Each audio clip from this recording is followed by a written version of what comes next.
If you're unsure why your portrait drawings are okay, but you seem to mess up during the painting process, then you clicked on the right video. In 5 minutes, we'll explain how you can quickly improve your portrait paintings using simple lighting techniques.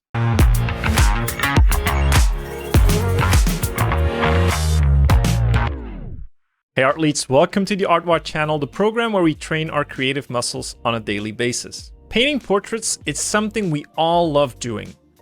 Yet I'm sure many of you struggle to stay consistent with your painting process. That's why in this video, I want to talk about lighting principles that can really help you kickstart better painting habits. So when we talk about light, we inevitably talk about values. And values are what will make or break your paintings.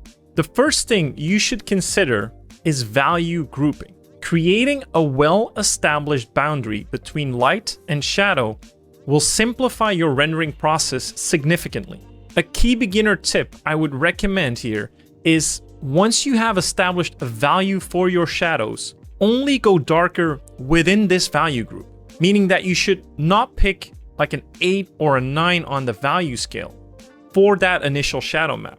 What you should do is you should pick like a 6 or a 7, maybe even a 5. And then there's room to imply core shadows, form shadows, and ambient occlusion. So your initial shadow value, being that 6 or 5, will conveniently also suggest the bounce light as you made everything else in that group darker.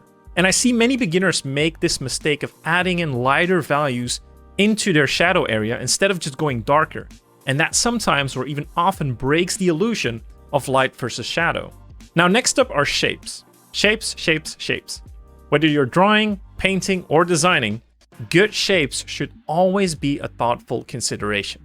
So when you map out your areas of shadow and light, consider good shapes as part of the process. You can derive these shapes from your reference, but if you have a good understanding of the volumes of the face, you can also design the shapes to read a little bit more pleasing. This will ultimately add some of that personal touch to your portrait paintings. Also, try to identify your light source. Are we dealing with a strong key light or a soft ambient light? Both will still require good shadow mapping and shapes, yet the value contrast between light and shadow will be different in each of these scenarios.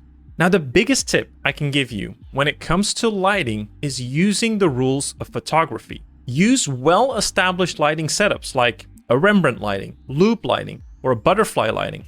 Choose to go for broad or short sight lighting.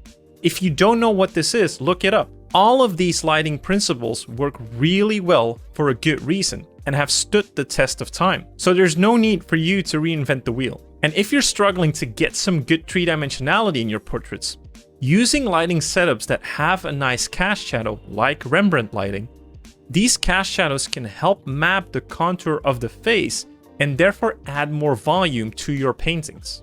Once you get the hang of these basic lighting principles, you can definitely dabble into some more crazy lighting setups like bottom lighting or split lighting to create a little bit more mood in your paintings and ultimately have some more unique lighting scenarios. But definitely don't stray away from good old, well-established lighting setups that have proven to achieve great portrait paintings.